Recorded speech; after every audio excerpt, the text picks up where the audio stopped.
What's going on, Avengers? Welcome to the dev stream recap for this week. It was Phil and Andy. Once again, Phil was playing as Kate, and they had a few guests from the dev team come in and talk about Kate's combat and narrative. And with that being said, let's get right into it. Okay, so Kate's combat with Scott Walters. Scott Walters is a combat designer for Crystal Dynamics. He said Kate and Clint will be somewhat similar due to mentor and student relationship.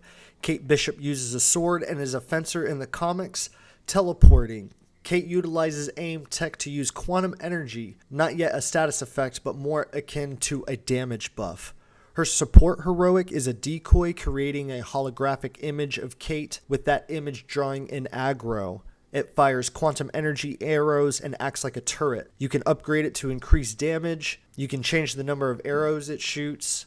And it has a charge shot version. An upgrade or a subclass to that is an ability called After Image, where you can swap places with the decoy as Kate. It also comes with a self-destruct ability. Her assault heroic is the warp arrow. It's one part utility, one part offense. It has a lot of range. You can teleport instantly to the arrow and cause an explosion. Now there's a subclass to it called Wormhole. It's support-oriented, and it instantly teleports Kate and creates portals for allies to follow.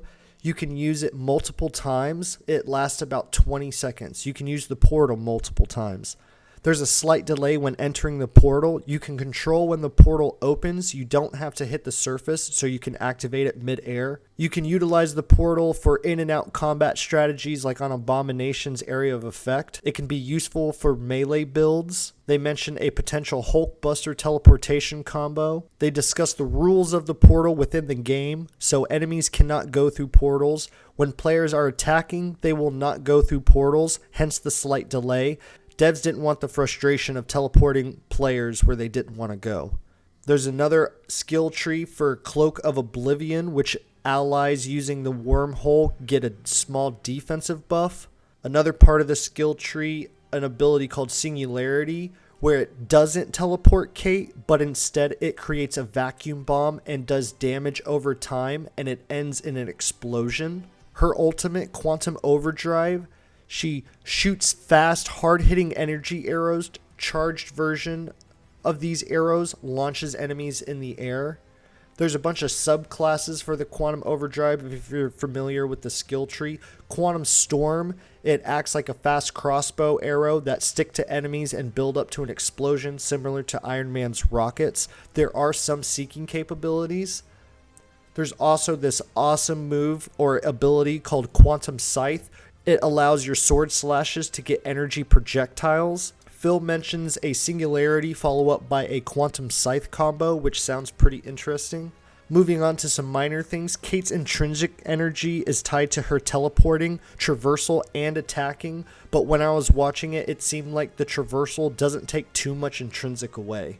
There's a few arrow types. Disruptor Arrow applies a debuff to the target to increase range critical attack chance for all allies. Kate has a lot of skills that increase critical chance. There's a Perfect Draw skill where you can time the arrow's release for damage boost and a critical chance. They mention that a Disruptor and a Perfect Draw combo could deal heavy damage. There's a Demo Charge Arrow with a heavy attack. It has a remote detonator. I think they were saying it was L2 and square to detonate it, or you can just shoot it on the enemy to make it explode. Her scatter shot acts somewhat like a shotgun. Her blink, which is her normal teleport, is very useful as a dodge and to get behind shielded enemies. There's some type of unlimited energy to use blink. Maybe this has to do with her ultimate. I'm not quite sure, but they mentioned it, but I don't think I saw it. Was that she has the ability to blink into the air and can rain down quantum arrows. They showed some of Kate's gear off. Kate can hack computers for loot doors, and Kate will appear in loading screens, was just some of the stuff that was talked about. Okay, so now we're going to move on to some other points. They will have some type of Reddit event with combat designer Vince Napoli. His previous works are 2018's God of War, so that might be interesting. They talked with Nicole Martinez, who's the lead narrative designer on Avengers Initiative, and is one of the main writers on Kate's operation. She worked on the Telltale Batman and Guardians of the Galaxy series. She said this is a brand new story for Kate finding her way back to family. She didn't want to spoil too much, but they talked about Ashley Birch and Kate's dialogue, hitting on Kate's sassy and smart personality and place amongst the team. Nicole collaborated with Marvel and referenced the comic My Life as a Weapon as inspiration.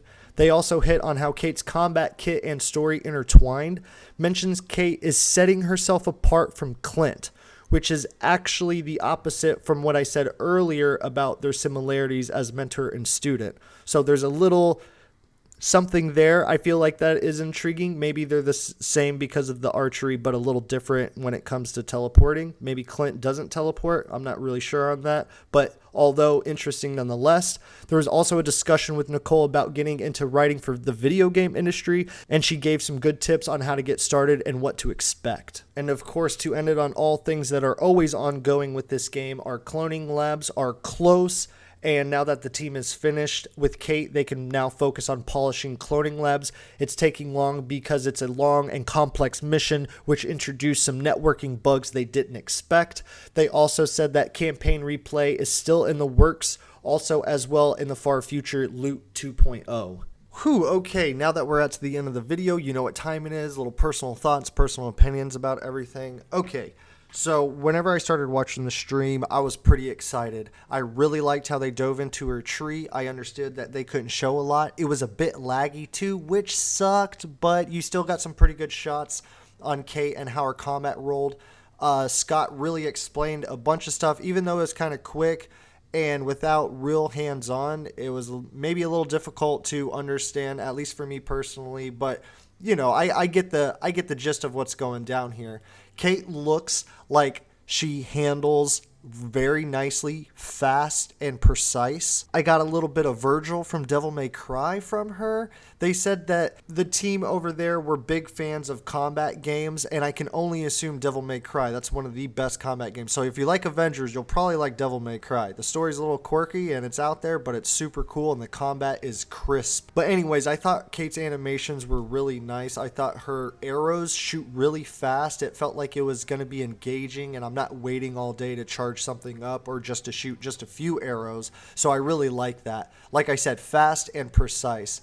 I really liked how they brought on people from the team, especially Nicole Martinez, just to hear the narrative side, and it's cool to see that they try to intertwine her combat kit and her story together, and just her explaining certain story beats. It might help fans or get them interested in other comics. Like myself, I probably wouldn't go out of my way to read a Kate Bishop comic, but now I have due to this game. So pretty fun stuff there. I really like it because you got to understand that the games that you're playing are made by these individuals who have ideas, who have thought processes, which are part of another team, and other people have different ideas or they want to incorporate certain other things. She was also discussing about that when she was going into the writing for the industry thing, something that I always think is interesting. It's kind of like behind the scenes. I'm really interested in how movies are made as well, so it just kind of adds on. The video game world has that as well. But yeah, just going back to combat, she looks like an AoE character. She looks like a precise character. She's got it all. It looks like her combat kit was well thought out. I'm interested to see what the story has to bring. I'm interested to see a little bit of Nick Fury. I want to see the Super Adaptoid. I want to see Kate's gear loadout. And I'm especially excited to see how other players play as Kate, because I know I want to play as Kate a lot, but I'm also very intrigued to be on a team and see what she does from the outside. Because with this game, as you all know, you have these small little moments within combat where it really sings to the heart playing as the Avengers. But yeah, guys, this is a good turnaround from the war table and the cloning labs being delayed. Kind of a bummer, but we're 4 days out till Kate, and I'm pretty excited. I'm super excited. I am very interested to see what fans have to say about her, and I'm very interested to see what type of builds they get with her. But anyways, guys, I think I went on for long enough. With that being said, you guys have a good one. I hope you enjoyed this video. If you did, leave a like. I'd very much appreciate it. I am Machine Gun Mike. Out.